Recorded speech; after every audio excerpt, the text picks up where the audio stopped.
Very good. Thank you, Paki. Welcome, everyone. I wanted to just make a couple of comments to begin with. And the first comment is really welcome to, and here starts the sausage making. That's our primary role as Citizen Advisory Committee.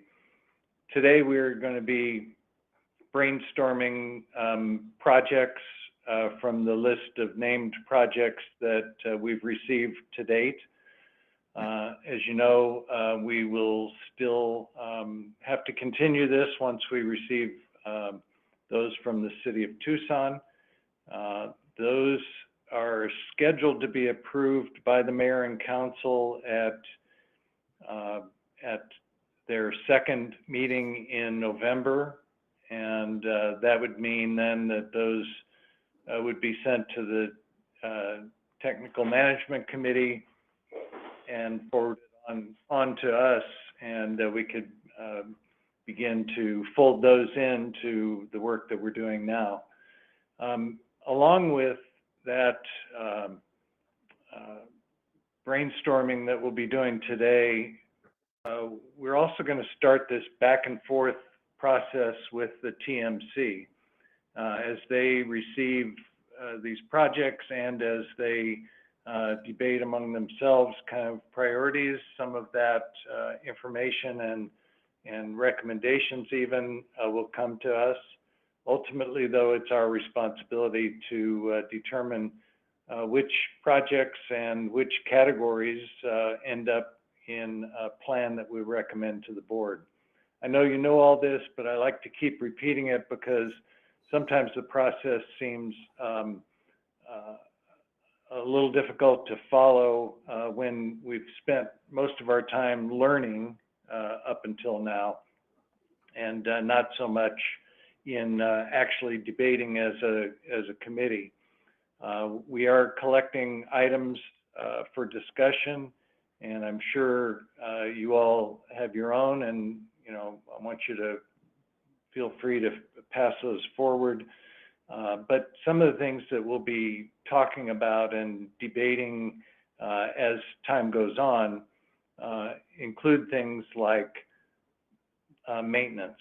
How much, if any, maintenance should be included in our plan? What about technology? What's the best way are we going to handle that? And then things like the simple things that we'll start with today, in fact, like the state funding and federal funding and local funding that all gets put together to do major freeway projects. How does RTA fit into that? How does this committee want that to happen, and what's perhaps expected by the voters, and what do they want to see?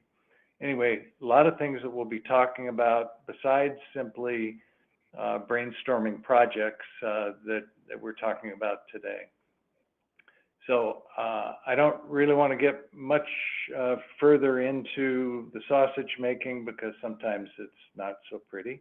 But today we are going to start brainstorming, and I encourage everyone to have their voice heard. We will take the time and everyone will get a chance. I would like to hear from people, though, when you have a disagreement about a project that might be mentioned.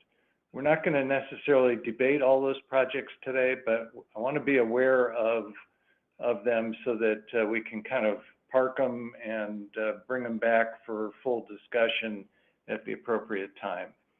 So I know there's a lot of us on this call, and we aren't there in person for me to see you, to recognize you. So please be patient, and I'll do the best I can. And certainly staff is there to help us get through this, and they'll be keeping records of everything that we're coming up with, and what our suggestions are, and what our brainstorming is.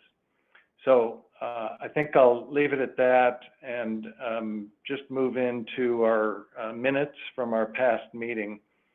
We had our last meeting on September 14, and you've all had the opportunity, I think, to look at those, and I would like to hear if there are any corrections to those that might be needed.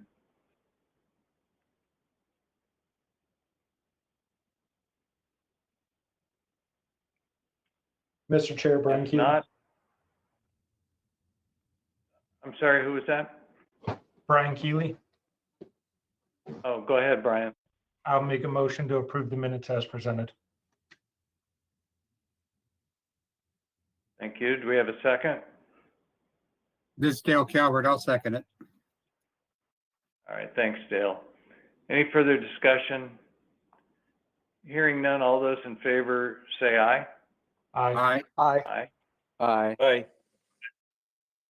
All right, any opposed? Motion passes. And we'll now jump into the main part of our program today, and we're going to let Paki kind of help us get into this brainstorming session. You want to go ahead, Paki? Thank you, Mr. Chair. Good morning, everyone, committee members. Before we dive into the homework assignment that you all received in your packets and the actual brainstorming that Tom talked about, I just want to quickly go over the process again. I know that you've all heard it before, but it's really important to understand the process and how we got to where we are today.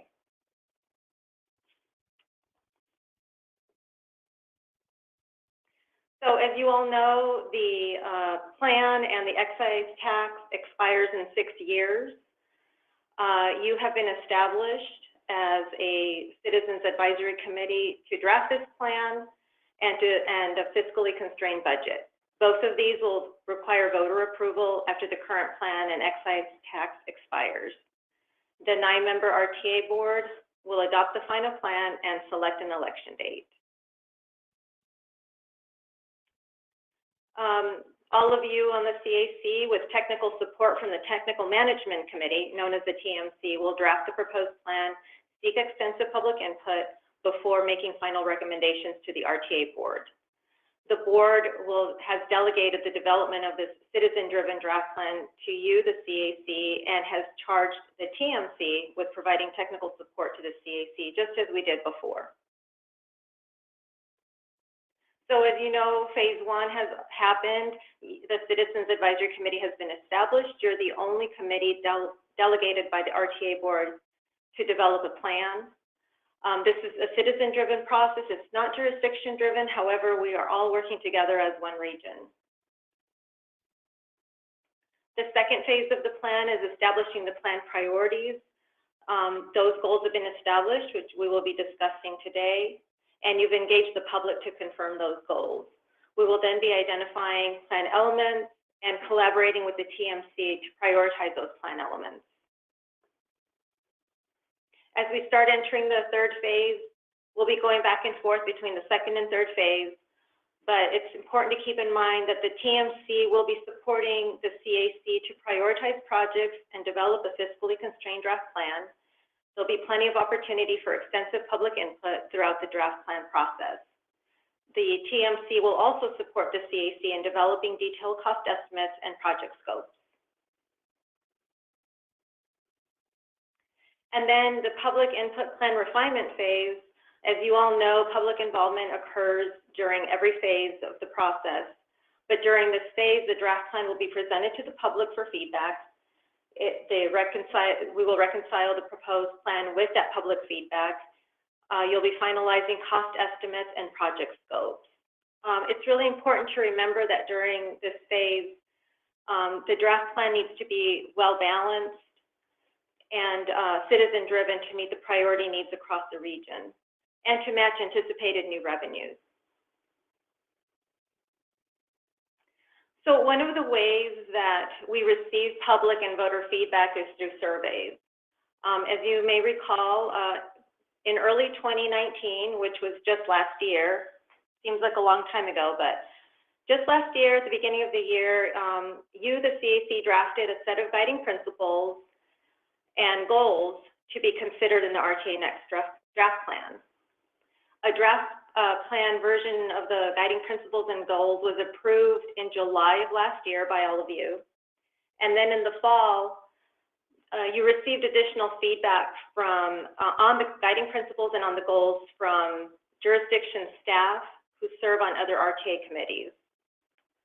We then put together an online survey of the guiding principles and goals, and it was made available to the public for input at the end of last year. It was just a 30-day window from mid-November to mid-December of last year.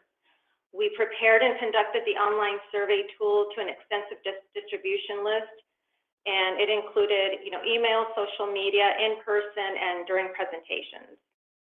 At the close of the survey at the end of last year, we had just under 3,200 people that had responded, and of those respondents, we had 93% who were registered to vote in Pima County.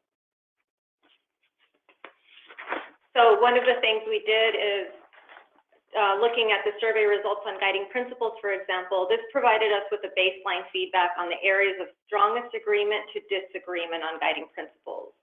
So as you begin to draft the next RTA plan, please keep in mind that more than 85% of the respondents indicated that they strongly agreed or disagreed with the guiding principle. Similarly, we did the survey results on the CAC goals. Participants were asked to share how they felt about each goal. And again, as you begin to draft the next RTA plan, more than 85% of the respondents indicated that they strongly agreed or agreed with 4 of the following goals, and that was improve the condition of existing roadways, provide efficient cross-town mobility, reduce congestion, and reducing crashes at intersections. Based on this feedback, you were then able to adopt the CAC goals earlier this year. And there were 9 that were originally submitted, and then from the feedback, you were able to add a 10th. So the CAC goals that were adopted were improving the conditions of existing roadways, providing efficient cross-town mobility, reducing congestion, reducing crashes at intersections, provide safe bicycle and pedestrian facilities, maintain or improve air quality, improve transit ridership, improve access to workplaces, reduce wildlife-related crashes, and then the additional goal that you came up with was to add functionality to key corridors.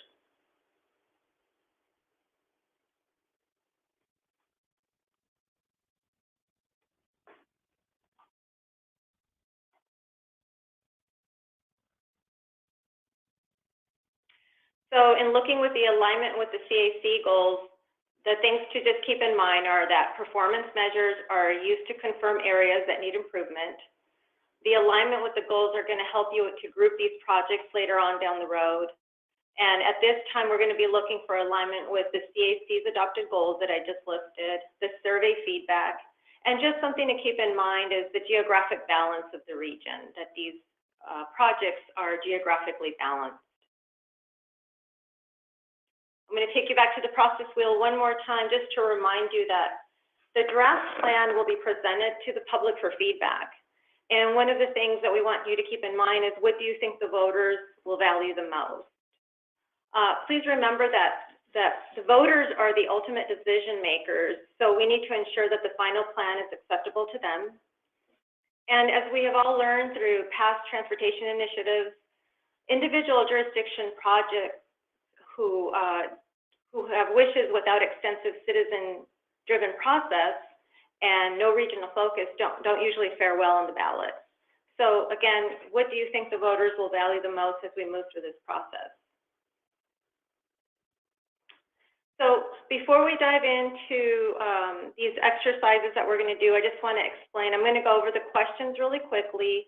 We are then going to pull up a spreadsheet where we have staff today, which I'll introduce shortly. We have staff that will be documenting your responses on a spreadsheet. And we ask that you look through the packet that you received. If you do have access to the key ID numbers, that would be the best way to provide us with the project that you're referring to. Not all of the information has key ID numbers, and we will make sure we do that in the future. But If you don't have the key ID numbers, that's okay. Go ahead and give us the name of the project, and we will search for it and list it. To help me today, I've got our two transportation directors with me, Mr. Paul Casertano, who will be available to answer any general questions about performance measurements, and Mr. Rick Ellis, who's available to answer any questions about scope. We also have our planning manager, Jeanette Duren, here, who will be helping on the spreadsheet and coding your responses. We have Crystal Spires, who is navigating the technological aspects of this webinar. And of course, Farhad and Jim DeGroot are available. So we have a great team for you today. And I'm quickly going to go through these questions, and then we're going to go through them individually on the spreadsheet. So again, what we're going to look for today is alignment with the CAC goals. What we want to know from you is, which projects do you feel best align with the plan goals that you adopted?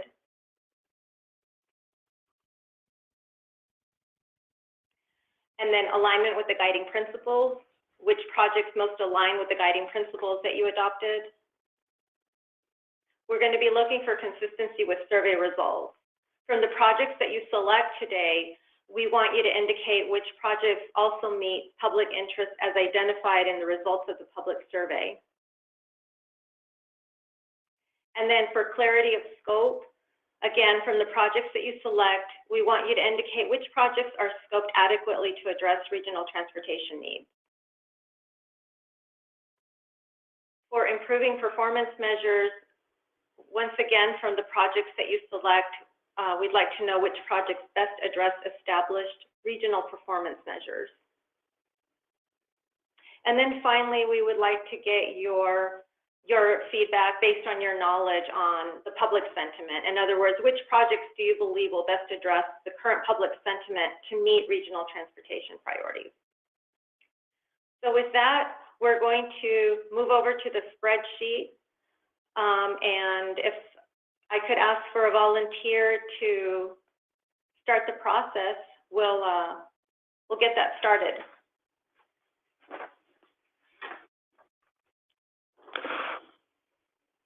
And again, the first question is on the alignment with the CAC goals. What we're looking for is, which projects best align with the plan goals that you adopted?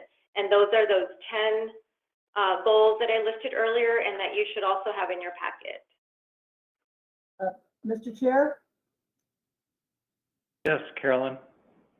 I just needed some clarification before we start this. So you're looking for 1, 2, 3, 4, 5, 6 isolated lists, not going down and then selecting one from the first list and then the next one, those projects that align with the guiding principles out of the first list? Or are we going, selecting them, deselecting them as we go by, so we're trying to see which projects fit in all 6 categories? Or do you want 6 totally separate lists? Mr. Chair, if I may explain, Ms. Campbell, what we're looking for first is a list of projects that you feel align with the goals, and then we're going to ask you for a second list of projects that you feel align with the guiding principles. Okay. And then from those lists, we're going to want you to confirm the scope, performance measures, and those things for each list. Okay. So we'll explain it to you as we move forward, once we start capturing the projects. Okay, good. Thank you. You're welcome. Thanks for asking.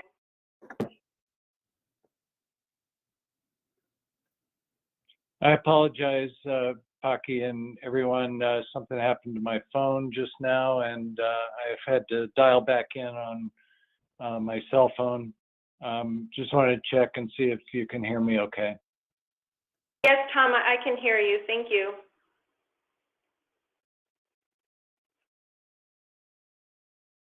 So would anyone like to begin to provide us with their list of projects that they felt align best with the CAC goals?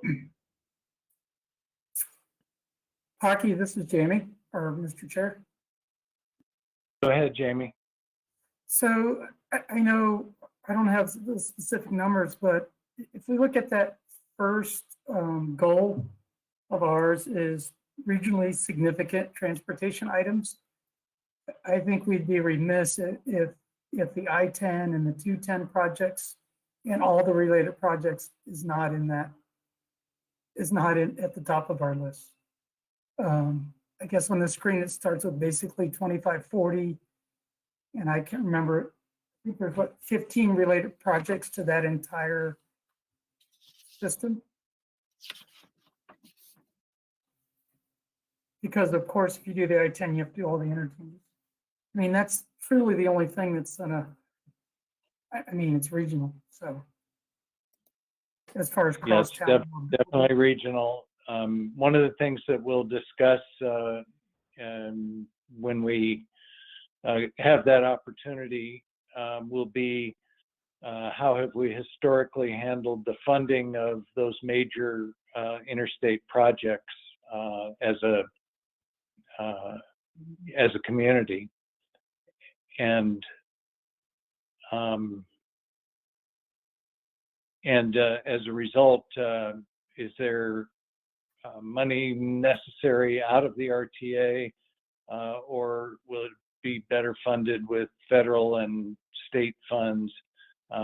Those, I think, are all questions for us to talk about when the time comes.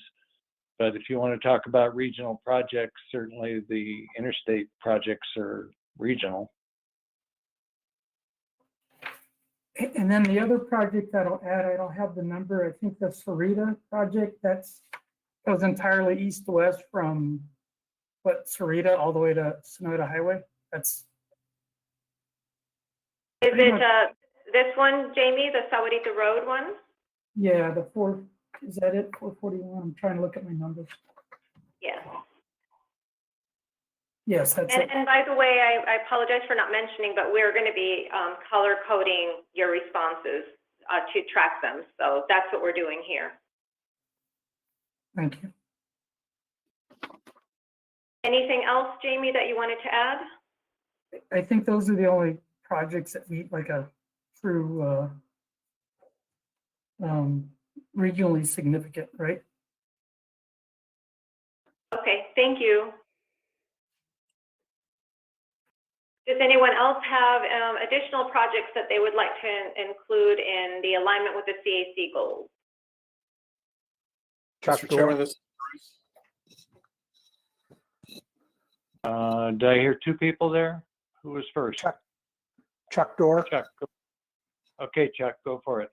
I would like to also play on what Jamie was just saying, that in looking at the 51 projects that we had in the current RTA project list, there were no interstate projects listed in that. And so I guess I came to kind of the same conclusion, that I was having a difficult time understanding expenditures for projects of an interstate type that have revenue resources that are far and above what we have for other regional projects in Pima County. So Chuck, Okay. are you saying that you feel that the interstate projects should not be included as being aligned with the CAC goals? Is that what we're understanding?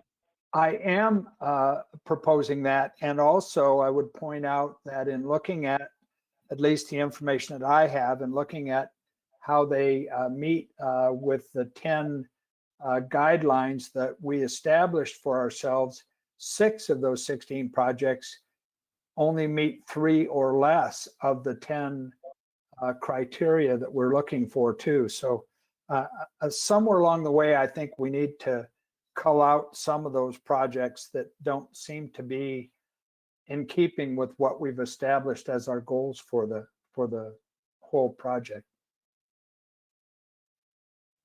Okay, got it. Thank you. Just so that you all know, if there are projects that are highlighted and if you don't agree they should be highlighted, it's okay. We're going to document that information, but we're going to go ahead and keep the documents, the projects that have been selected highlighted just for the purposes of the visual. Chuck, did you have any other projects or any projects that you felt were aligned with the CAC goals that you'd like to list? Well, I think I think at this point in time, the list, I'm sure you understand, is probably not complete in that we don't have Tucson's list and we don't have any of the lists from the unincorporated Pima County area either that have been developed. But no, I have no specific projects there that I would like to have listed. Okay, and just for clarification, we understand that the City of Tucson will be submitting their project list at the end of next month. So we understand that. We wanted to start this process now to get it started. We will be reviewing those projects in the same way as we're reviewing these. As far as unincorporated, we're doing projects that are submitted by sponsored jurisdictions. So. I understand that. Does that mean that unincorporated, I'm speaking specifically of Green Valley or Vale, are those projects that they've come up with going to be considered still? I think any projects, any projects within Pima County, unincorporated or not, that are submitted will be considered.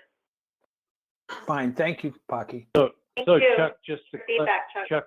to clarify that, the county has reached out to Green Valley and the Vale areas as a part of the process of putting together its list. So those places as unincorporated parts of Pima County are folded into the county list. If, and you recall back several months ago, we had conversations at the committee about the possibility of presentations from some of these jurisdictions like Green Valley Coordinating Council and Vale or the Southeast Regional Council. So those folks will still have that opportunity if they're not completely happy with what has come up through Pima County. But that's the way that our process was designed anyway. I appreciate that, Tom, and I'm not aware of the fact that Pima County has in fact been in touch with some of those unincorporated areas, but I'm glad to know that they'll be considered at some later time. Yeah. Okay, who's next? This is Dale Calvert, and I got a question about just exactly what we're doing that makes I'm trying to win. We have, when we made the definitions, we talked about what the plan should include, and then we talked about the goals of those projects. Are we asking here, when we're talking about alignment with goals, are we talking about the alignment with the 10 goals? Do we feel that projects align with the 10 goals, or are we talking about the what should be included in the project? I think we were mentioning earlier something that should have regional significant transportation needs is a part of the overall what should be included, but then we came up with our 10 list of goals. Are we trying to define what meets the 10 list of goals, or the such comments like should prioritize regionally significant transportation needs, should include implementation timeline, identified projects? I thought we were just looking at these 10 goals down here and saying, are these projects in alignment with those? That is correct, Dale. We are looking for the alignment with the 10 goals, and then we're going to go back and look at the alignment with the guiding principles after that. Okay.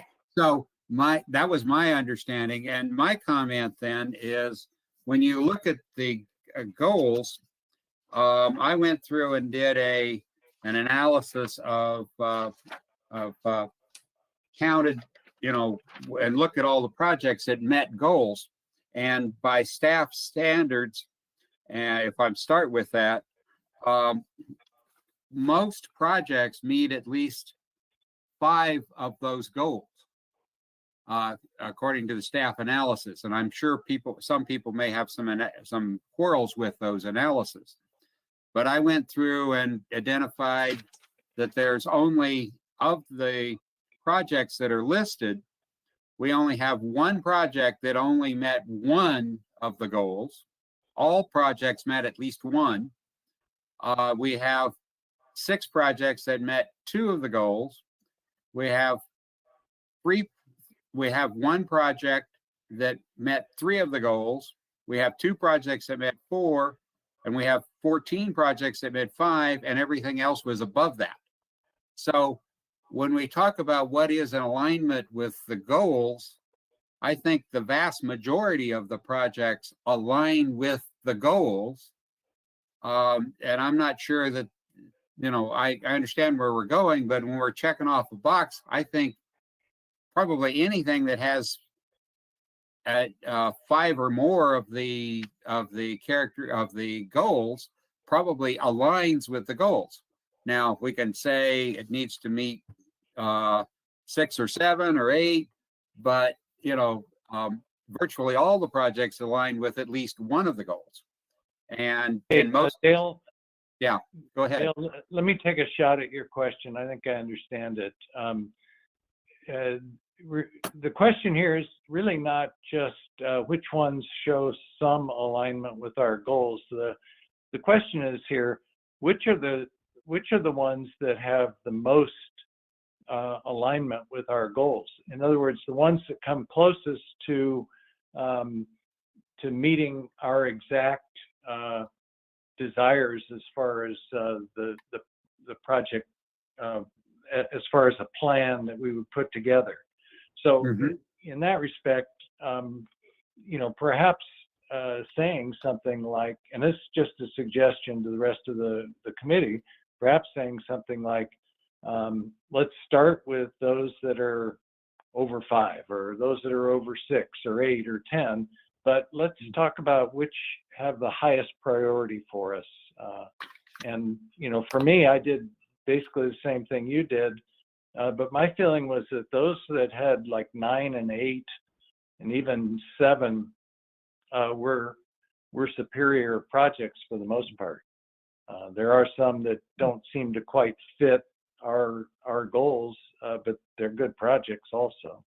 I very much agree with what you're saying. Is I think we're looking at, what constitutes alignment here, and in my opinion, I think 7 or more probably meets that concept. We may have some projects that are oddballs that don't fit those, but as a practical matter, if we're talking about 7 or more, we're probably going to get there.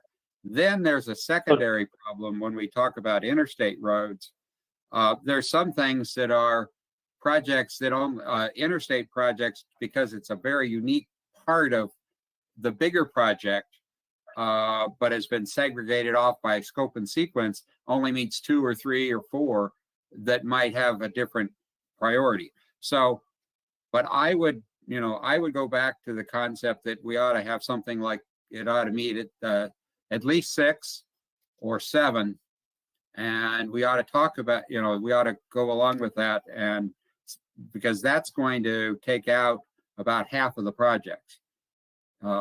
If we so Dale, I think everybody's got the philosophical question that you framed.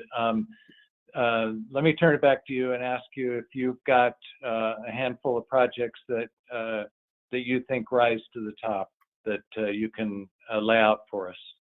Oh yeah, I can start, and I think I use 6 as this guideline, and so I identify. Just so that everybody gets a chance to throw these in, why don't you give us your top handful or so, and we'll go around, and if any of the others that you're interested in that have a little bit lower priority in your mind don't get mentioned, you'll have time to add those as it goes in. I want to make sure everyone gets a chance to have their 2 cents worth, though. Okay, let me do this then. Let me just start with project listings, and I'll throw those out there. Project number 1516, Cortero Traffic Interchange. The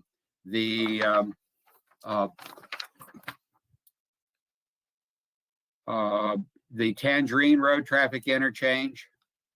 On the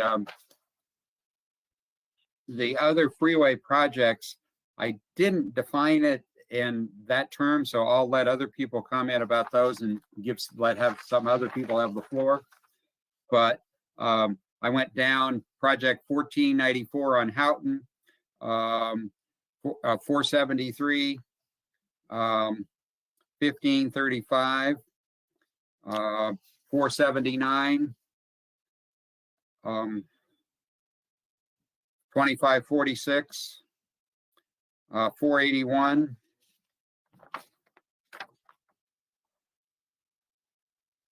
let's see, 441, 395,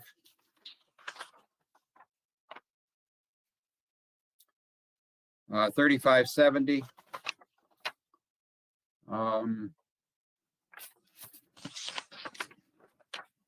Okay, let's, why don't we draw a line right there? We'll go then. Yeah, why don't we draw a line there and hear from some other folks. For those people who don't have handy what those projects are, Paki, do you want to go through that? I don't know if we've had them put in there yet. I know that the Tangerine is 1531 that Dale mentioned at the beginning, and the Cortero TI was 1516. Yes. So, yes, Cortero and Tangerine, and then 1494 was Houghton Road. 473 was Ina Road from Cañada del Oro Wash to Paseo del Norte. 1535 was Ina Road from I-10 to Camino de la Tierra. 479 Sabino Canyon Road. 2546 Thornydale Road. 481 Valencia Road. 441 was Sahuarita Road. 395, I believe it was. Yeah. Yes, Colossal Cave Road Segment 1. And then I had 3570, which was the Sonoran Corridor. Did I get that correct, Dale? Yep. Okay. Very good. Any comments about those specifically from people who would disagree with any of them? And don't worry, there'll be plenty of time for us to argue about some of these projects if you're not quite sure yet, if it wasn't on your list. But that's a good start. Thank you, Dale, for doing that. I'm thinking, Paki, at this point, it would be helpful for people to weigh in and give us any others that they have that perhaps didn't show up on Dale's, maybe acknowledge that they have some of the same ones. So anybody want to jump in there? Mr. Chair, Brian Keeley. Yes, go ahead. I don't have the numbers, Paki, so I'm just going to get the project names. I'm sorry, I can't find my sheet that had the numbers on it, but it would be the Tangerine Road Connector, as well as the Tangerine Farms Extension. I think if you close out, it happens to be right underneath that box where you're typing. It's 1534, I can see it on your screen, and 1510.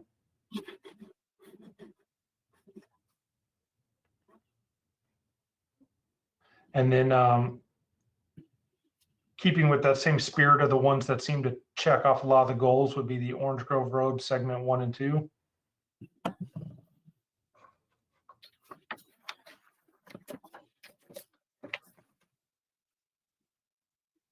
And then my final ones, again, kind of two separate projects, but they connect together, would be the Twin Peaks Road Rattlesnake Pass extension.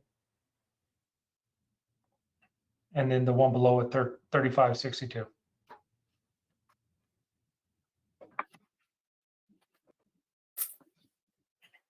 And with that, Mr. Chair, I yield back. Very good, thank you. And this is a good time to remind us that we're not so much at this point trying to balance this regionally. For one thing, we haven't really talked as a committee about to the extent that some of these are being impacted by growth, where will the growth be in the next 20 years? That's some information that I think PAG and others are able to provide, and we'll ask for that in one of our upcoming meetings. But as each of you has a unique understanding of some of the different regions, different parts of our region, I would anticipate that we'll have some other relatively focused ideas about the most important projects in those areas, and I think that's fantastic. So thanks again. Mr. Chairman, this is Bruce Wright. Go ahead, Bruce. Yeah, first of all, I'd like to just address the comments that have been made about the number of goals that are met. And I understand why we went through that process, and I think it's very informative. But I also think we need to lay on top of that how much impact a particular project may have regionally in terms of meeting traffic demand and reducing congestion and so on. A smaller project may have 7 goals, and a larger project may have only 3 goals, but the larger project may in fact have a bigger impact on the overall state of transportation in the region. And for that reason, I strongly support or say that the I-10 projects are very important to meeting our regional goals, recognizing that they may not have as many of the goals specifically assigned to them. And then the connector projects, which would include Tangerine, the Sonoran Corridor, Houghton Road, Campbell, Sarita, and Valencia. And I support those projects because I think they will provide the greatest impact on moving safely and efficiently transportation and travel around the region. Thanks, Bruce. Could you name those connectors again a little more slowly? Thank you. Tangerine, Right. Houghton, improvements to Campbell Avenue, Sarita Road, Valencia, and the Sonoran Corridor. I also think that the 210 improvements have the same kind of impact. All 3 phases, Bruce? Yes. Okay. And I recognize there's a need in specific areas for some of the other projects, but my basic approach to this is, as I said, is trying to have the biggest impact on improving the transportation system within the region. Okay, I believe we captured all of those. Thank you. Chuck Dorr, Mr. Chairman, John Holden. Yes, John, and then Chuck. All right, thank you. I have kind of a short list here. I don't have the numbers for all, but I do have one, the 1536 Sandario Road improvement out there. Also, the one I have no numbers for is the Mission Road segment from Valencia to Drexel. And the final one I have is the extension of La Cañada northward to Oracle Junction. That one's, may not meet all the other criteria, but giving an alternative to the Oracle Road Corridor is pretty important on that, to have a secondary path.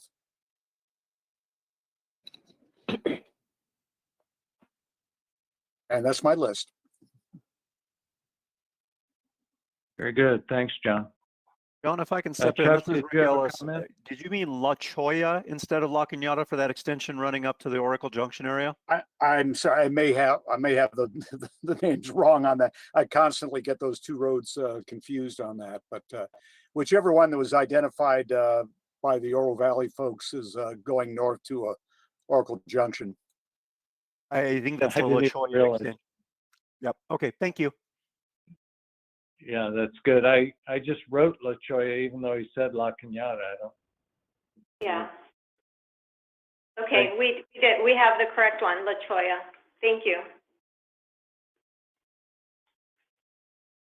Chuck, did you have a comment you wanted to insert? Yes, sir. I have one that I don't think has been mentioned. That's Nogales Highway, 1528.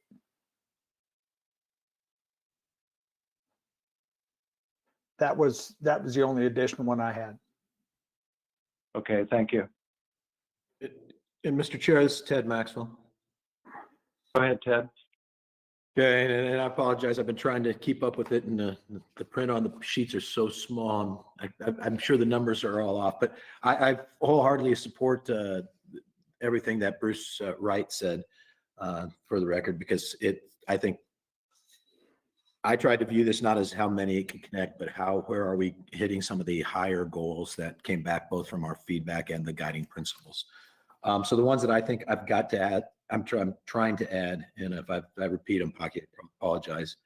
But based just on their cross-analogy, the La Valita Cerrito Road to Nogales Highway, La Cholla, like was just mentioned, I agree with that one wholeheartedly. Also the Avra Valley Road I-10 TI, an extension from Avra Valley Road to the I-10 intersection.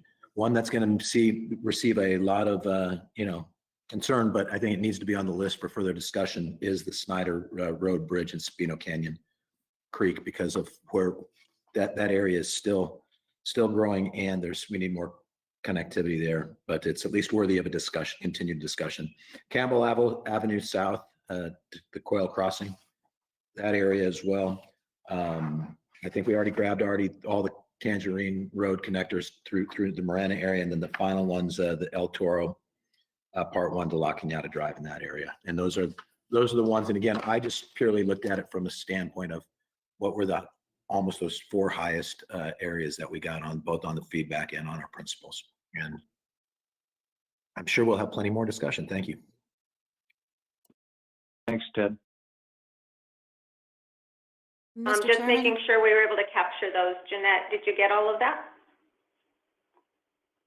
I believe so, and we're writing them down, so. Okay. Thank you, Ted. Hey, this is Kevin Thornton. Hello, Kevin. I think most people have already captured most of the ones that I had. I had Lambert Lane from Shannon over to Rancho Sonora on my list. 1501, maybe something like that. Yes, it is 1501. Okay, and then one thing I wanted to mention about the I-10 stuff, and this will be for future discussion, I'm sure, but one thing we want to remember is that ADOT's going to take care of their facilities. If they feel that something's needed, they're going to take care of that. So what we want to make sure is we get the ones that we want as a region definitely included. But if there's others in there that ADOT has on their list, they're probably going to find a way to fund those.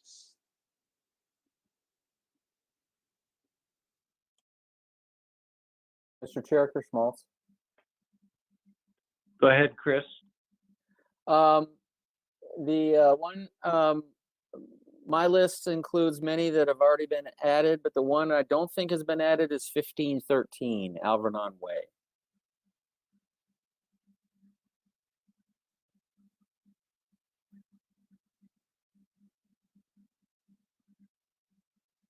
Thank you, Mr. Chair. Very good, thanks. One I haven't heard mentioned that I had on my list was Pima Mine Road, 1511.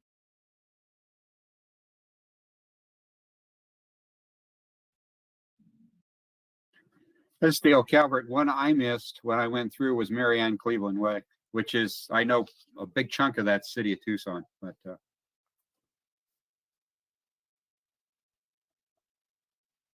Yeah, I think that's one that we'll probably have to have a more regional discussion, or that I know that the TMC will be looking at the continuity of some of these different projects between jurisdictions and even into the unincorporated areas. So, yeah, that's a good example.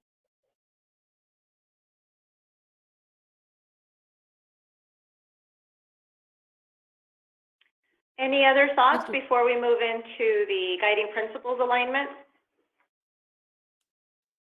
You want to, oh, go ahead, Carolyn.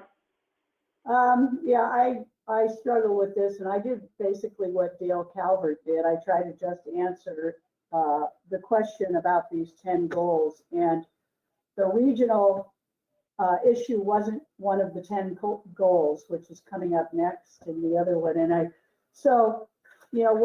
but I did try to look at a majority of the goals being met. And so, I do agree with most of the list that we have out so far, but none of the ADOT projects that were listed achieved more than half of the goals. So I don't have any of those on this particular list, which is the 10 goals. And then the ones that I did see that had, I don't know, 6 or more or whatever, I was really dismayed to see that so few of the projects maintain or improve air quality. I mean, we're not asking that it improves air quality even, we're just saying maintain or improve air quality. So to me, that's such an important goal. It was really hard to keep some of these on the list just with a mathematical majority of the goals, but I did. So the ones that I disagree with from the list, and I'm trying to remember, I don't have the numbers either, were the Tangerine Roads extensions. I don't think, did I hear Ina Road? Yeah, the 2 Ina Roads I agree with. Sabino Canyon, I did not agree with. I mean, I have been out on that road fairly frequently, and I'm not sure why that needs to be done. I mean, the Houghton came, the Cortero intersection came up pretty high. The Houghton Road did. Thornydale, Valencia, Sarita Road. Sarita Road was not on mine, but again, it's a little mixing and matching at this point, because I'm really just trying to go with the goals, even though a lot of those projects I really don't agree with when you get further down the list. That's why I was asking you how exactly we were doing this. I was trying to do the homework just as we stated, but again, I've got those ones on my list. And we'll get to the other issues later, but it's hard to have road corridor projects on the list in a vacuum of not knowing what the other needs from the jurisdictions are in the other categories. So this was really difficult for me. So let's see, what else? There was another issue there. But we'll get to the others as we get to your other categories and questions. But that was a big one about air quality is a kind of a big goal, and I'm wondering why it was so absent in all these different projects. And like I said, I was dismayed. That's all for now.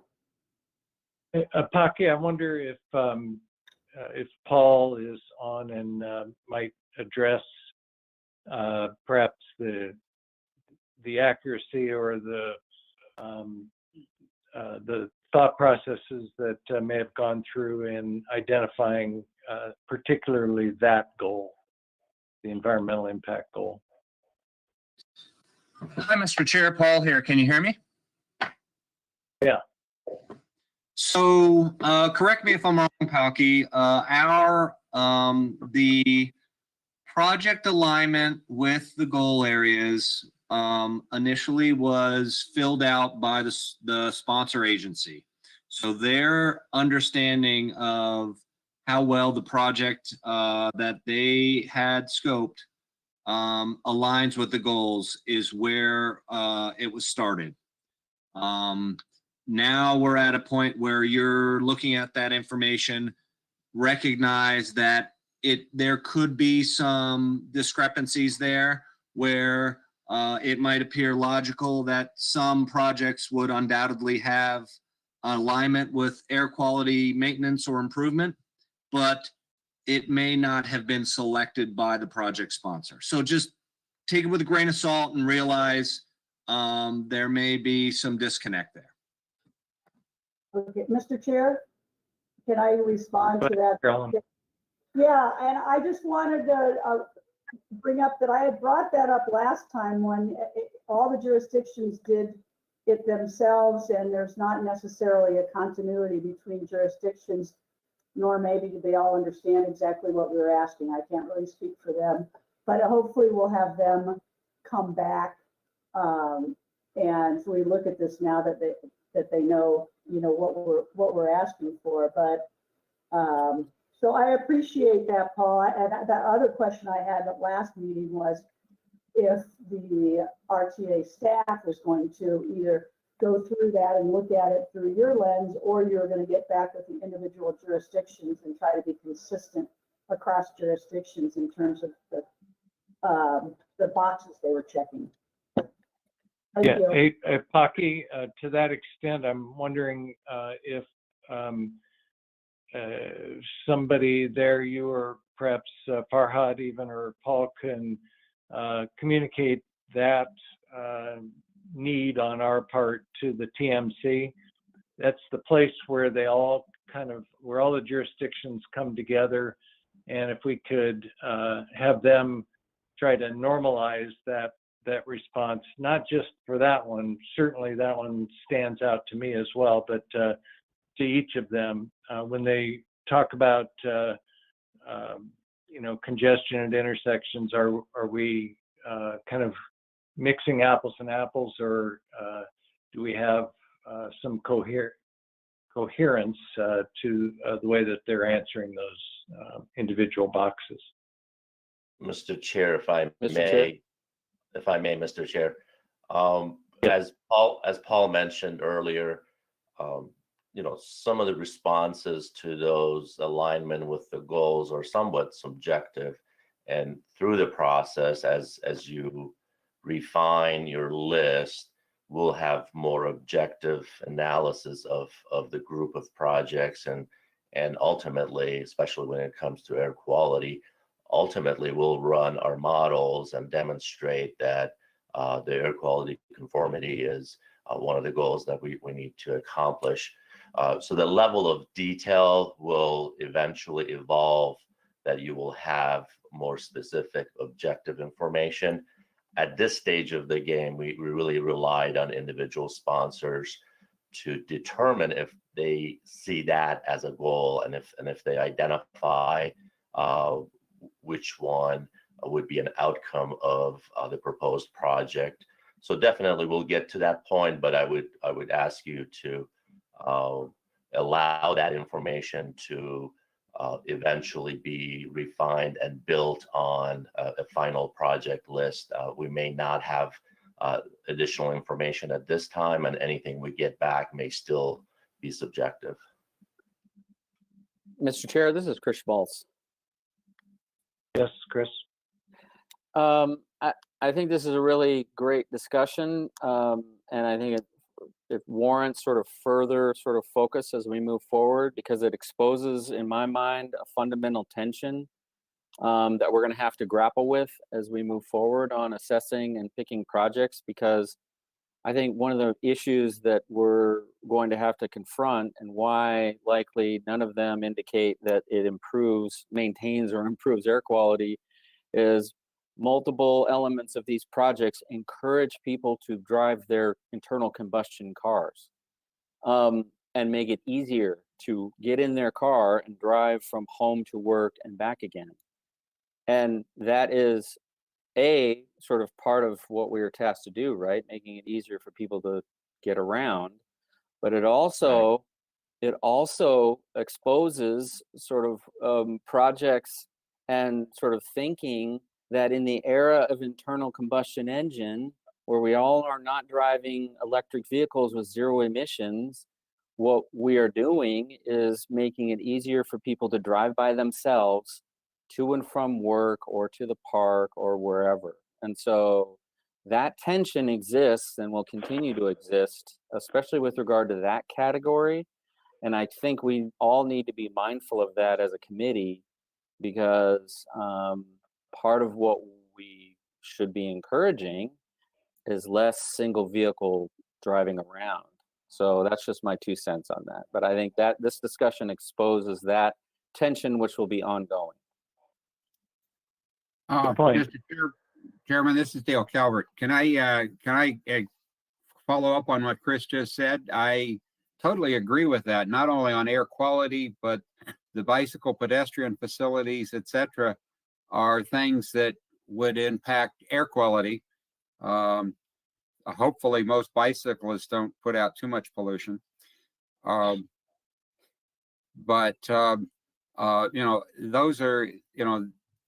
those are issues. And when we get into driving cars, and of course, there's a whole assumption here, as Chris has talked about, is what is the rate and how much more are electric vehicles going to invade this area? And I think that's a total substantial unknown at this point. But I do think that's a tension we need to pay attention to, particularly on air quality. So I agree, Chris. Thank you. Hello, Mr. Chair. This is Tom Bush. Yes, Tom.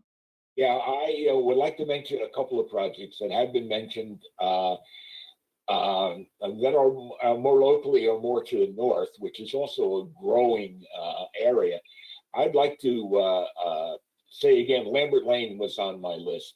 And matter of fact, I would consider extending Lambert Lane all the way to Camino de Este. And the biggest one on my list is the Camino de Este. I don't know if everybody understands that, but that road goes from north of Tangerine all the way down to Cotero Farms. And I think it goes right through the Moore Road, up to the Moore Road development, which is great planned up there and needs to move people north and south. And I would also like to throw in there as Shannon Road for much the same reasons. It needs to be connected and improved all the way down to at least to Cotero Farms. And I'd just like to make one other point about air quality. One of the most important things that were on everybody's list of goals was congestion, reducing congestion. I might add that reducing congestion in itself has a tremendous improvement on air quality, for it moves the vehicles that are much more efficient when they're moving than they are when they're standing still and waiting in congestion. Yes, indeed. Thank you very much. Paki, do you have those numbers? Yes, and I think I got off camera so that you could see the whole spreadsheet, but I just wanted to clarify something with Tom Bush. Did he mention Moore Road, or did I hear wrong? No, I could mention Moore Road because it does move quite a number of people east-west, but it's more or less confined north. But perhaps it should be considered. But I would really look at Camino de Este and Shannon Road and Lambert Lane and moving left to right. I think these roads will significantly help crosstown as well as moving from the north to the south. And I just like to make one mention about with regard to electric vehicles. I don't care how many electric vehicles are purchased over the next 10 years. I can guarantee that even after 10, maybe 15 years, most of the people driving will still be driving internal combustion engines. So we cannot, I realize the tension exists there, but I think we not oversell the idea that the mass public is going to convert over to electric cars.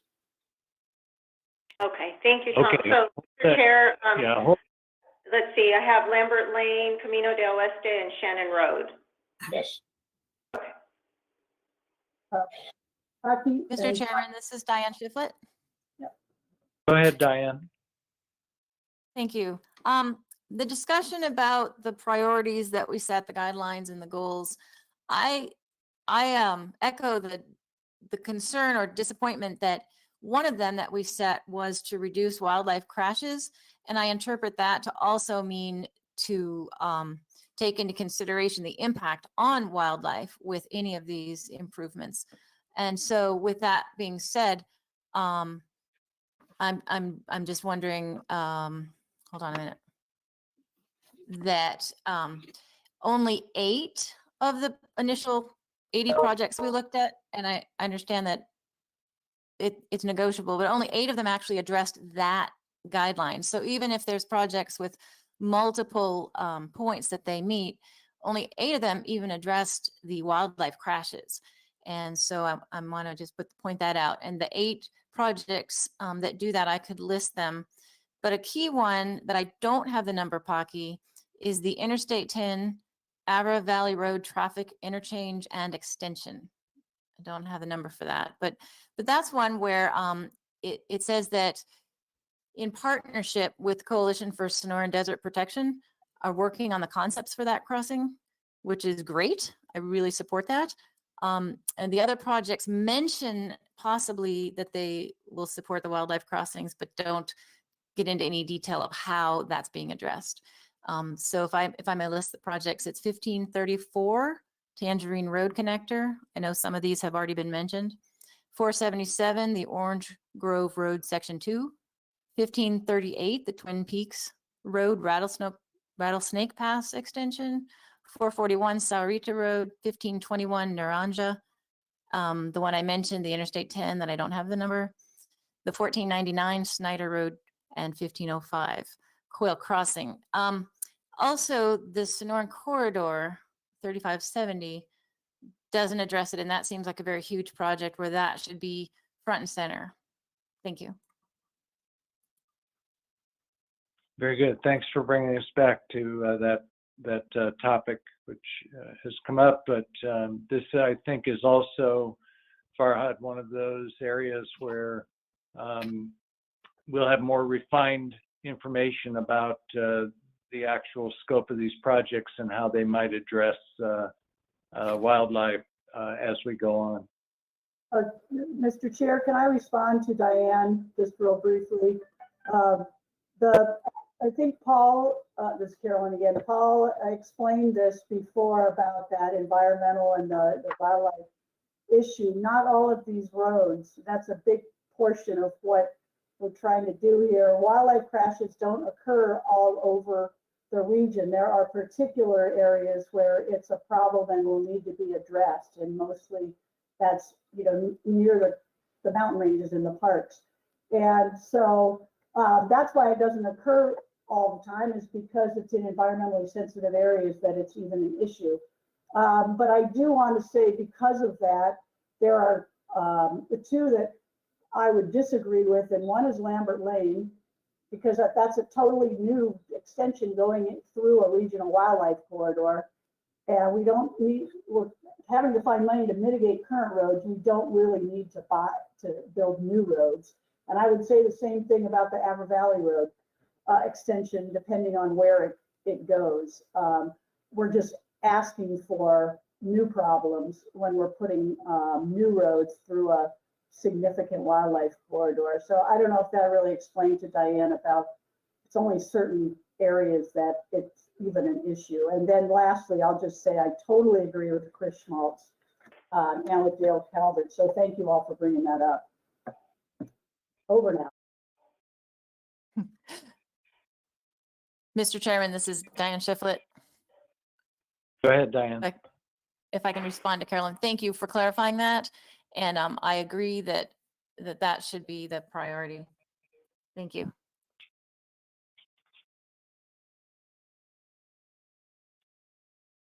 Mr. Chair, Ted Maxwell. Yes, Ted. Yeah, for the record, again, I'm kind of, I guess, I'm gonna say confused with what what we're trying to do here, because I agree with all the comments that have been made. There's a lot more discussion. There's a lot of the goals, and actions that are going to all interlay and interchange over each other. And I do think we need to consider the movement in vehicles from gas driven to electrical in some way, shape, or form, because that's happening. That's a move that is making in the industry as well when you look at it. But I guess I'm just a little confused, because to me we're not yet really narrowing anything off the list as I understand the purpose of this, and I just want to make sure that's correct. Mr. Chair, yes, Ted, that is correct. The goal today was not to eliminate any projects. It was to provide a brainstorming opportunity to see which projects seem to be coming to the surface in terms of alignment with goals, and then when we get to the guiding principles, with guiding principles as well. It's just a very, very first step, baby step in the refinement process, but we're not eliminating anything at this point. Thank you. Mr. Chairman, it's Bruce Wright. Yes, Bruce. I just have a administrative request. You've given us the spreadsheets with all the detail on it. I don't know, I couldn't find the current document that's on the screen in my materials for today, but it would be very helpful to have something like this that is not as detailed, that's a little bit larger to read, and that we could write notes on with the project numbers and descriptions on them as we go forward. Second. Mr. Chair, Bruce, I just wanted to let you know that this spreadsheet that we have up for today is just an internal spreadsheet, but we did provide for you a similar spreadsheet that was called CAC Goals. And then we also provided the worksheet in a Word document so that you could write on that. I know it's challenging, and I appreciate everyone's patience, because some of these documents are PDF'd and the only way to view them is to magnify them. But we did try to provide as much of the information to help you today as possible. Please let me know if we're not receiving those. Yeah, I apologize if I didn't see. We've seen a lot of documents, and the big, huge spreadsheets have a lot of information on it. It would be helpful to have something that's more summarized and with some places to put notes on them, because I struggled with trying to sort through all these and then come up with the list. So anything you could do to help, I'd appreciate it. Yeah. Okay, thank you for that feedback. Yeah, even if if some of those spreadsheets could be provided in spreadsheet form, at least we could collapse some of the, some of the columns in order to not have to scroll one by one just to see what the key ID number is, as an example. And when we're talking about the guiding principles, maybe collapse the rest of it. Those are the kinds of things that would help us, I think, as we're trying to maneuver those. Either that, or get a bunch of 24 by 36 prints of these and mail them to us.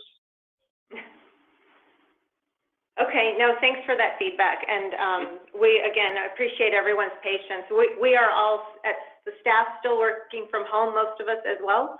So we're trying to do the best that we can to provide you from our devices back over to you. So thanks for that feedback. We will look into that and see how we can make it more efficient for you. Are there any other projects that you would like to add to the CAC goal list or discuss before we move into the guiding principles? Yeah, this is Dale Calvert. I wanted to bring up another issue issue regarding the Snyder Road project. It's whether that's in there as a, obviously if it goes in there, it becomes a major link across the north part of the community. The question is, and I don't know whether there's any traffic estimates or idea about this available. The real need for that extension is about how much traffic is diverted south to Tanque Verde Road for people to come from the east side to the west and vice versa. And I don't know that there's any estimates or any idea out there of how much traffic that is, but that would impact both the Snyder Road issue as to how much of an impact that would be, and also the the Sabino Canyon issue, because the growth on Sabino Canyon would be substantially reduced if the Snyder Road project was put in. So, you know, I don't know whether TMC has any information or could get us any information that way, but that would be, I think, important to that consideration. Thank you. Mr. Chair, again, Dale, obviously, as we fine tune projects and the scope, we'll have additional information. And we do have all the information on the traffic volumes and projections. So all that information will come as you refine scopes, as you refine the project list. But I just want to clarify, were you suggesting to add that to your list as meeting goals, or was that just a comment about the project? I think somebody else already added Snyder Road to it.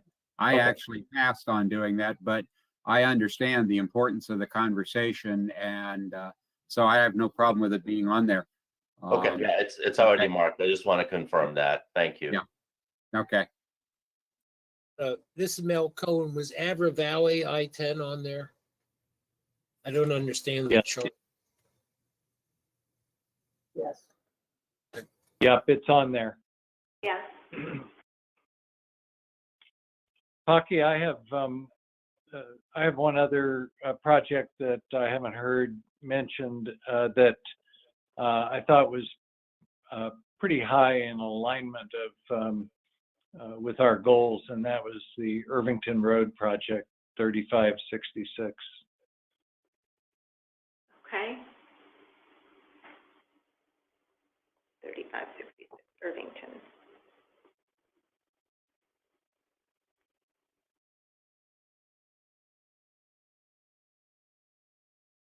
There we go. We got it, Tom. Thank you. Okay. Are we ready to move on to the alignment with the guiding principles? Yes. So again, same question. And if it's the same, you can either say that it's the same or if you have different ones, but which projects do you think most align with the guiding principles that you adopted?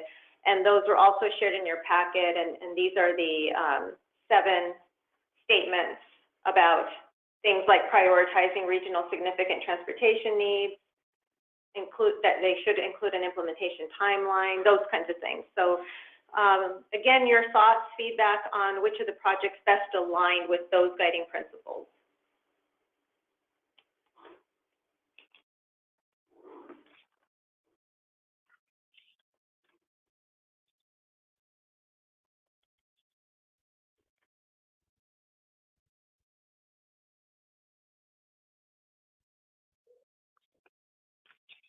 Anyone?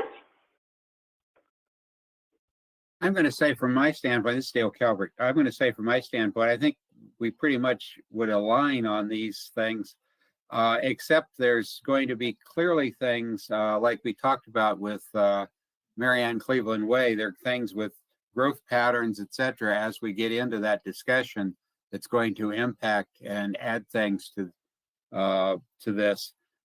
For instance, there's from a growth pattern just on the far east side, you know, there's a number of projects. I have seen a tentative list, not adopted list, from the city. And, you know, as a practical matter, there's a number of roadways that are going to be brought up with the reference to the thing of future land use, travel patterns, et cetera, that are going to be impacted by growth.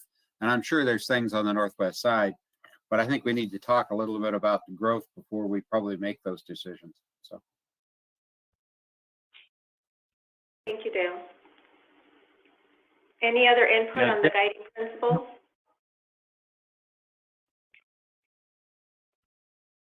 Yeah, well, Just an observation from my perspective. I think most of the since the goals grew out of the guiding principles, it may be hard for committee members. It was hard for me to kind of distinguish to understand perhaps where one begins and the other ends, or how they would be different at all. If you meet the goals, don't you inherently meet at least some of the guiding principles? So I think that may be part of why we're having a difficulty with it. One thing I also looked at that was provided to us on those spreadsheets was the existing condition performance measures. And I thought that was kind of interesting in that it actually had a bigger kind of differential than I saw with just looking at the goals. So certain projects that had made my list because they met the goals seemed to rise up a little bit higher as a result of looking at those existing condition performance measures, many of which grew out of the guiding principles as well. And we've mentioned all of those projects at one point or another this morning. Yes, thank you for saying that, Tom. Part of this exercise that we're going to continue is we're then going to look at performance measures, you know, to see if they align, how they're aligned with the projects that you selected under the goals and the projects that you selected under the guiding principles. If everyone agrees that the projects under goals are the same as the guiding principles, then we can go ahead and move to the next phase of the questions. Is that what I'm hearing? Mr. Chair and Hockey, this is Carolyn again, so let's talk so much, but I disagree with that. That's where my, you know, it came through before when I was talking about and responding to Brian, I think, and Bruce Wright, when they were putting the regionally significant in there. When I was looking at the projects that I came up with, and, you know, minor arterials or, you know, minor collectors, or none of the lists that I came up with, or very few of them, to me, met a regional standard. The ones that I picked, particularly because they had so many of the goals. I mean, the goals do say additionally, the following transportation goals, and then so much of the, or I should say so many of the guiding principles, we don't have the answer to that yet about implementation timeline and the implementation budget that matches projected. I mean, and we haven't really even talked about future land use, and that wasn't part of one of the goals. So I struggle with this a lot, and that's where I didn't really see any connection between a list of the goals and a list of that follow the guiding principles, and that's kind of where I got stuck. I don't know if anybody else had that problem. Carolyn, this is Dale Calvert. I will say I agree very much with what you're saying. I went to the one about the land use patterns, but I agree on several of them, and I really haven't spent as much time as I probably should thinking through all of these projects as they implement to all of these guiding principles. And I can see that I may be like you, I may feel that I don't have enough information yet on that. So that's something I think we need to give some more thought to. Hi, this is Tom. Tom. Excuse me, Mr. Chair. Yes. Who was it? Yes, I was just going to say that there's only a couple of them on the right now. Without we need more information, as Dale said, and everybody else. But it was only really a couple of them that relate at all. And the first one is much enhanced the regional transportation's overall efficiency. And I would say the one underneath it that should consider future land use and all of that, but we don't have very little information about any of these, plus cost. I think most of these come into effect when we start to deal with priorities. Mr. Chairman, This is Kent Bauman. Yeah, go ahead, Kent. Yes. I mean, I agree with a lot of the priorities that people have put on this, but as an engineer, the thing I'm struggling with is that we're all seem to be kind of wrestling with the relative impact of these projects. And I think that if we could understand things in terms of each of these projects, in terms of number of gallons of gasoline and number of hours saved in terms of the moving of traffic, if there was a way to score these projects, I think that there would be clear winners and losers, and it would at the same time address the whole regional question of which of these projects are going to save the most hours of people sitting in traffic and the most gallons of gasoline in terms of impact on the environment. And I feel kind of at a loss. It's a very qualitative, very subjective exercise we're going through here because none of us really know what the impact is on those two criteria. Thank you. Mr. Chair, this is John Bernal. Hi, John. Hey, Tom, thank you. Yeah, I have a similar kind of question in my mind when we look at guiding principles as it relates to a lot of the new alignments that are on the list or for consideration. My question is, can the staff at least tell us whether any of those links were already anticipated in the long-range transportation plan, or are they just completely new to all of us? Obviously, they're going to draw a lot of citizen attention, but I think that would be one helpful analysis on projects like the Quail Creek Crossing, Campbell Avenue Extension down in Sahuarita, those kind of things. That would be helpful information as we go forward. Agree. Mr. Chair, Paul or Jeanette, either one of them can hopefully chime in as well, but definitely we can provide that information at a future meeting as well. I would say in general, most of them have been extensions or phases of projects that have been discussed. And personally, I don't see anything that's brand new per se. A lot of those projects that you see on the list have been discussed and have gone through various discussions.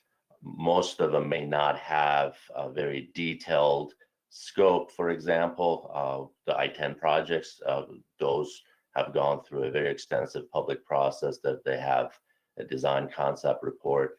But most of the projects that you see on the list have been discussed at some point, and there's some information, some of them are not as detailed as a design concept report, but there's definitely some information that we can share with you as we move forward. I don't know if Paul or Jeanette can specifically. Sure. This is Jeanette. I can respond to the one specifically that Mr. Bernal mentioned. Those are all in the RMAP. Most of these are. And of course, we can definitely go through on the projects to show whether they appear on the RMAP or not. But the Quail Crossing, the Campbell, Sahuarita, the Sonoran Corridor, those were all on the RMAP.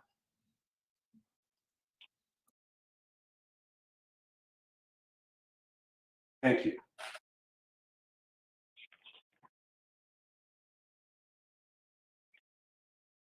Okay, thank you. Great feedback. And yes, we will provide information as we're moving forward. So thank you. Do we want to move back to the goals and just talk about how they align with the survey and the performance measures and that piece? Are we ready to do that, Mr. Chair? Paki, if I may suggest, let's complete all three lists and then we'll come back and go through the kind of subcategory of questions. Oh, I'm sorry. I forgot the public sentiment, which is the most important list. So we'll move over to that. And the question is, which projects do you feel align most with the public sentiment? So again, that's based on your knowledge, and which ones do you believe best address the current public sentiment to meet transportation priorities based on your knowledge and what you've heard?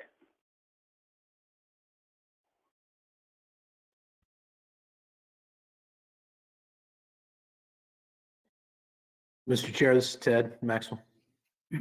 Yes, Ted.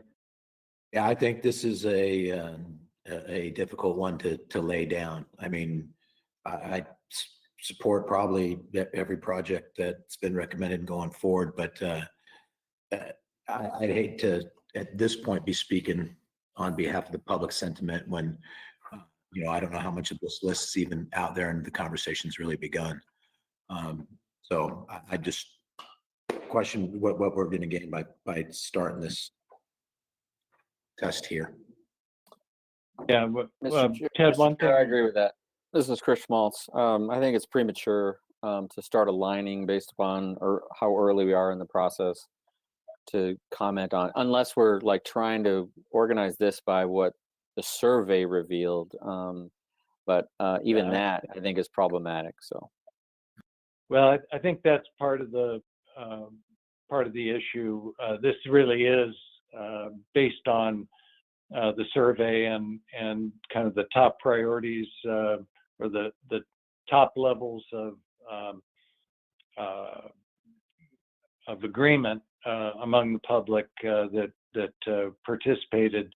That being condition of the roads, crosstown mobility, congestion, and intersection crashes.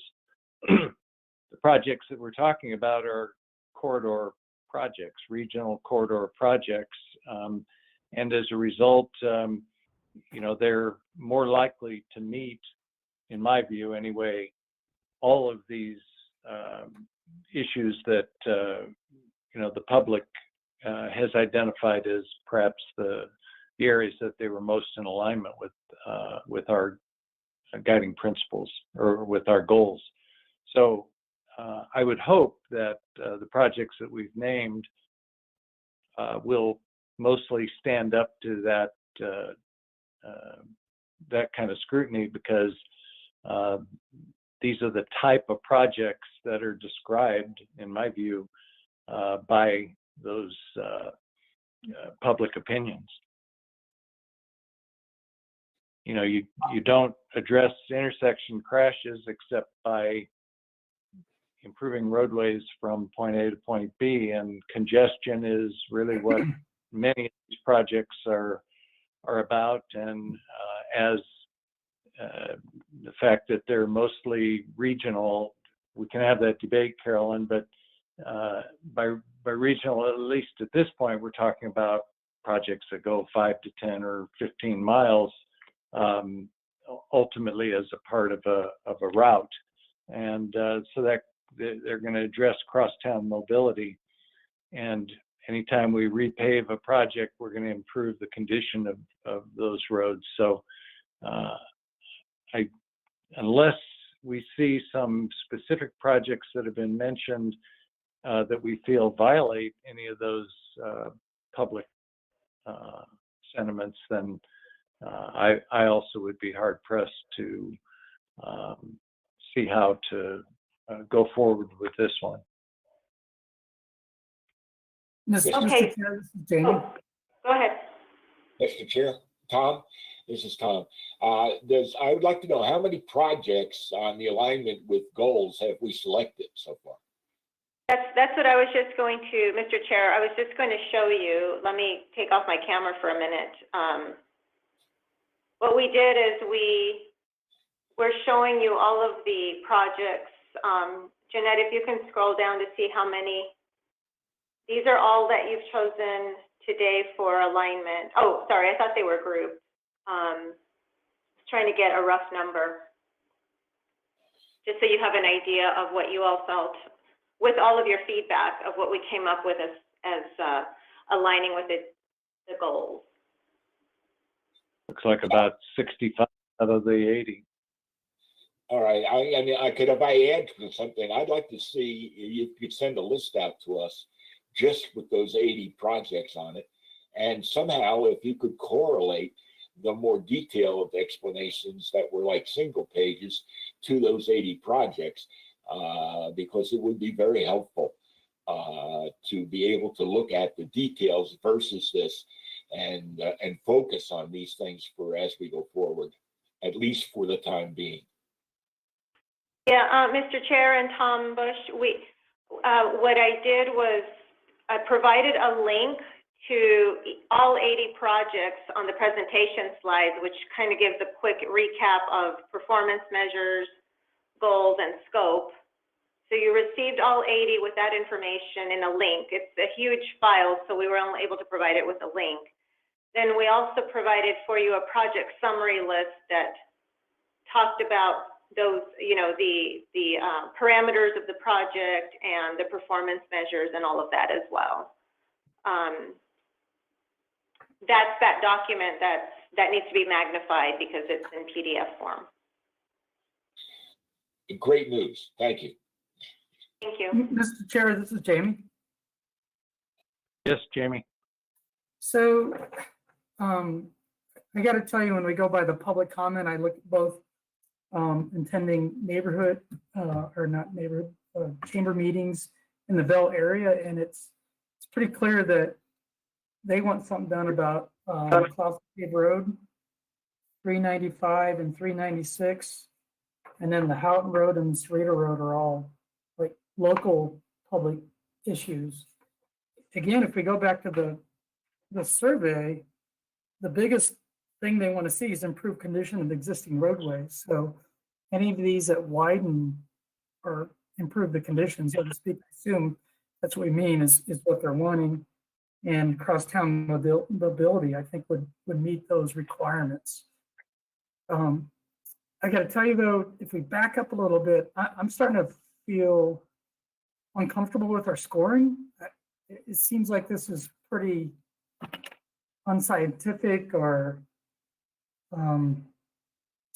you know, we almost need a heuristic to really start with. Instead of what 30 people feel, maybe we should actually assign some numbers and weightings on each one of these goals, each one of our all these columns. So I mean, because we were talking about earlier, I-10 is important. It only meets what 2 other criteria, but it's clearly important. So I don't know. I don't know what the rest of the committee thinks. I'm starting to feel uncomfortable. Yep. Mr. Chair, Jamie, thank you for that feedback. First of all, this was by no means a scientific process today. We wanted to just do a very generic brainstorm.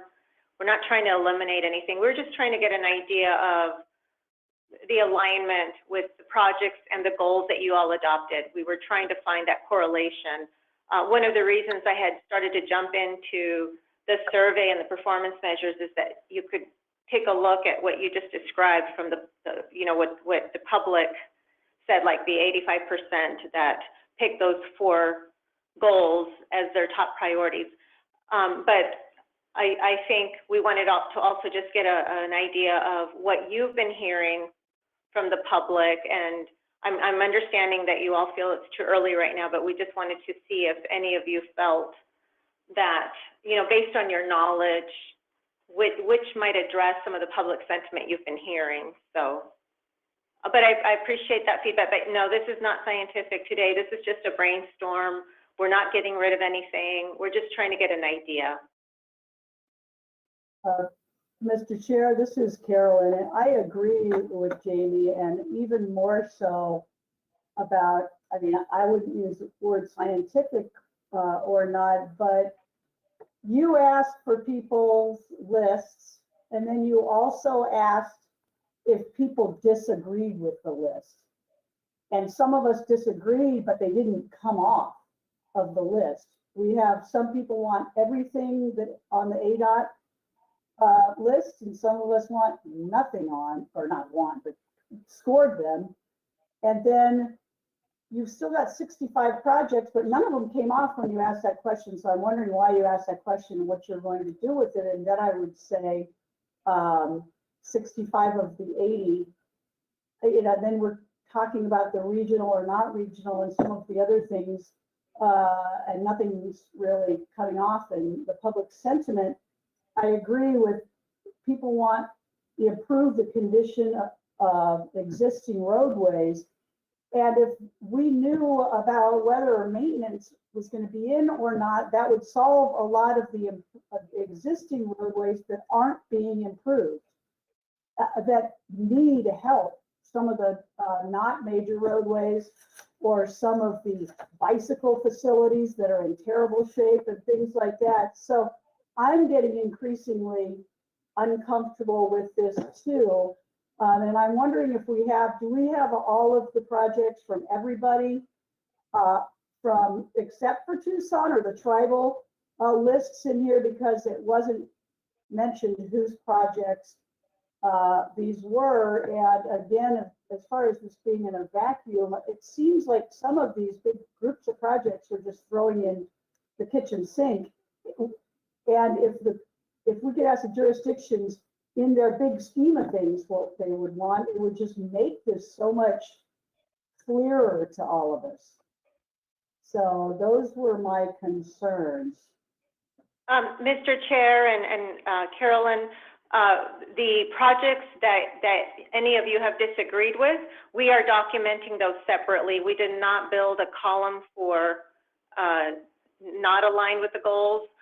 So we are capturing those, and we will be providing all of that information to you. Today, we just wanted to get an idea of which ones you thought were aligned, generally speaking, and any disagreements, they're being documented by all of us. So that's one. As far as other projects that are going to be submitted, we are anticipating that the city of Tucson will be submitting their projects by the end of next month. But that is the only jurisdiction that we are aware of that has informed us that they'll be submitting projects. Okay, thank you. Mr. Chair, Brian Keeley. Yes, Brian. So just, I want to come back to focus real quick, because I appreciate all the comments and agree with a lot of things that came up, but with public sentiment, especially, I think there's a couple different ways to look at this. So as Jamie Colley said, he's predominantly down on the southeast side of town for work and is a part of a lot of those groups down there and gets that feedback from them. And I'm on the northwest side and hear some of the same things. And I don't forget the fact that, many of the projects on the northwest side of town, specifically in the town of Marana, were part of the Marana 2040 general plan, which was approved and adopted by the voters. So I take that into account. And then just in part of the same groups I'm up here, I think the goals of just wanting that cross-town mobility, the safety for the multimodal, whether it be pedestrian, bike, and car, all of those, and mass transit all being mixed together. A lot of the roadways that we're talking about are due for that expansion to meet many of those projects. It's not just one thing, and safety is another. And then remembering that we're a sprawling community, so many of the people who live in one community work in another, and that's that interconnectability part. So for public sentiment, I think we're hitting a lot of it. I know the I-10 projects, Interstate 10 is being used more and more and more by people who, again, live in one community but work in another one. And the interstate's a major component of that. And the projects that have been done recently have gotten a lot of positive feedback. And so I look at that as well. So those are some of the things I'm looking at for the public sentiment as to whether they match or not.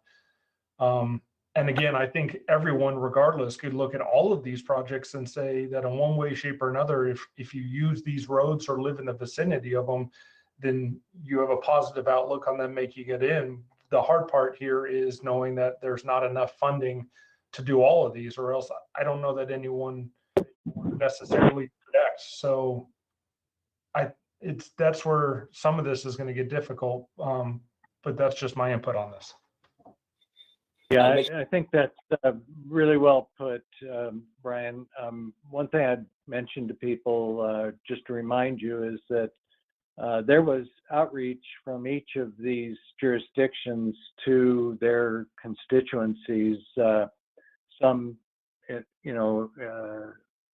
less or more than others, but it's also the reason we don't have the cities yet, because they're in that process of getting public feedback before they provide that. So there is already inherently some embedded popularity, if you will, within these individual projects. They're not only just projects that are needed from a systems analysis point of view by the jurisdictions, but also have some level of support in their communities.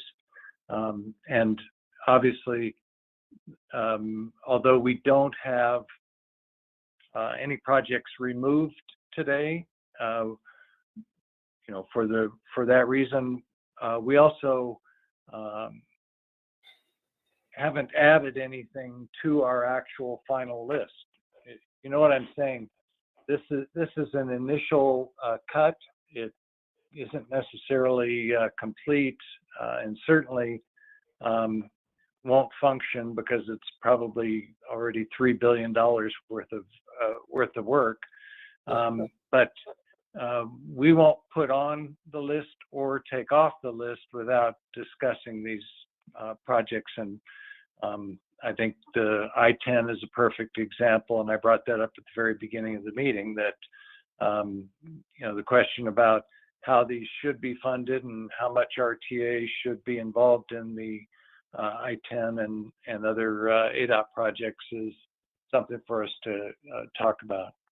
So I think it's been a really good conversation about how we can determine what the current alignment is with a lot of these goals, but this is also sort of a snapshot, point in time, and it's also personal to each of us what our view of it might be, flavored, as Brian mentioned, by perhaps where we live and where we work, and what we have the most experience with. So we're closing in on the end of our meeting. I did think, though, that Paki, it would be helpful for us to talk about getting the lists out that include the ones that are in green here, or the full list with the alignment with the goals particularly, that we can start looking at and perhaps continuing to investigate further. I think we're not going to have time today to talk about whether, or maybe we don't even have enough information to know whether the scopes are adequate for some of these projects. But we can certainly begin the process of looking at individual projects as well as groups of projects to see where we want to go from here. Sounds good. We will put this together with the responses and provide some additional information to you for the next meeting. Mr. Chair, if I may, just again, as you mentioned earlier, and Paki touched on it as well, the financial constraint discussion is obviously something that's important, and we'll have that at a later time. But just to make sure that we're not eliminating or constraining the conversation when we're identifying needs, we all agreed early on in the conversation that the financial constraint is something that comes later, and that's not something that you want to use as a limiting factor in your conversations as you identify needs. So please keep that in mind, that this is still early in the process, trying to identify and confirm the needs. And then later in the process, obviously, we're going to have to come back and add the financial constraint conversation to identify what can we afford. We do have other conversations about money that will continue to populate our meetings as time goes on, although they may not represent project disqualification decisions. We have a lot of big questions that we have to start wrapping our arms around, including the amount of money that might be needed for maintenance, as well as what some of our categorical buckets might represent as as far as a percentage of the overall amount. Those kinds of things will inevitably come into the conversation. I agree with what Farhad's saying, that now is not the time for us to constrain the plan, but that time will come. But there will be plenty of talk about money in other contexts. Mr. Chair, just one small comment is that I think that when we get to Tucson projects, if you provide a separate list with separate details and not thrown into the whole mix of projects might be helpful for us to consider the Tucson projects when they're available. Okay. No, go ahead. Mr. Chair, I also would like to make a one comment about money that I think was really affecting my attitude, and I need to understand the relationship, not necessarily the constraints of what the project. When you look at the federal and state projects, the interstate and the state highway projects, as to what kind of involvement we expect to see from the state in that, not constraining which way or we go anything, but how that system is going to function, how much is going to be a federal highway project, and what monies are going to be available to do those, and what are the state, where we're, what the state would be contributing that way, so that we have some idea of because those projects are so enormous, they kind of boggle the mind, and you kind of have a hard time getting past them. And I think the land use discussion is also an important thing for us to have sooner than later. Mr. Chair, if I may, Dale, one of the summary sheets that you should have breaks down how much additional funding on top of the RTA funding that's being requested is being brought to bear by individual sponsors. So we'll double check and pinpoint which one it is and let you know, but that information is already submitted and provided by the sponsors, that what portion of the project would be funded by non-RTA projects of funding. Okay, that would be good. I think I saw that at some point, and I totally have lost track of it. So I appreciate it. So you should already have it on one of those spreadsheets, and again, that's an ongoing conversation.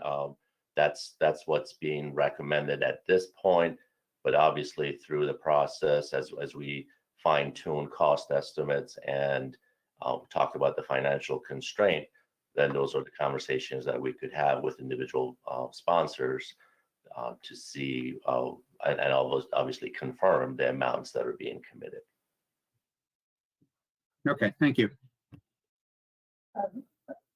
This is Carolyn. Can we just, I know we're wrapping up, so I wanted to ask, I'm sure you're probably going to be talking about this, Paki, but can you explain exactly where we're going from here, like what is next and what we're going to be doing with the information that we came together with today? What exactly is going to happen next? So what we wanted to do was get your feedback today on the alignment, continue to look at how everything was aligned with the public sentiment and the survey and the goals. But now, based on your feedback, what we'll do is provide you the information that we have now. We've been providing you a lot of the information that you've requested, but we'll send it in a manner that's maybe more clear or something for you to follow. And then for the November meeting, we were going to just continue this discussion while we wait for the City of Tucson projects to be submitted. And then in December, if the schedule permits, and if their schedule permits, we were hoping to introduce those projects at the December meeting. Thank you. Very good. Thanks, everyone. We're just about at the end of the meeting. I wanted to remind you, though, that any future agenda items other even beyond the things that we've talked about today that we need to be talking about, and we've talked about a lot today. If you want to see a future agenda item for that, then let me or let Paki know, and we will work on getting those agendas together. Wanted to add one quick thing. As you can see, there's a lot of moving parts to the work that we have to do, and I want you to start thinking about the possibility of going to more frequent meetings, maybe every other week or something like that after the first of the year. So just start thinking about that. All right. Any last comments or questions before we adjourn? Mr. Chair, this is John Bernal. Just one quick question. Yes, John. Some of the projects were noted as reserved for future categorical discussion. How is that to occur? Does anybody know? So, Mr. Chair, Mr. Bernal, as you all have been discussing, at some point, we're going to be able to identify categorical funding and those potential buckets for categorical funding. And that's when that conversation will take place, that if there are projects here that potentially would be eligible for those categorical funds, they won't be named on the ballot per se. They would just fall under those categorical items. So that's yet to come as well. And just looking at the current list of projects, for example, some of the more routine projects fall under those categoricals, and we're able to meet those without specifically naming those projects on the ballot. Okay, yeah, and I don't believe we've identified any of those as meeting the goals as we went through them today. Yeah, obviously, once we talk about categoricals, we'll identify those projects again and ensure that they're able to meet those categorical eligibilities. And if that's the case, then they would really move under that category and not under a named project element. Great, thank you. Yeah, good comment. Okay. I want to thank everyone for hanging in there and participating in this. And there's lots more of it coming, obviously. Please continue to research these projects as we receive more information and spend more time with it. And there are a number of other conversations that we need to organize for ourselves as we go forward. And we'll be doing that. So thanks again, everyone, for participating. We are now adjourned. Thank you.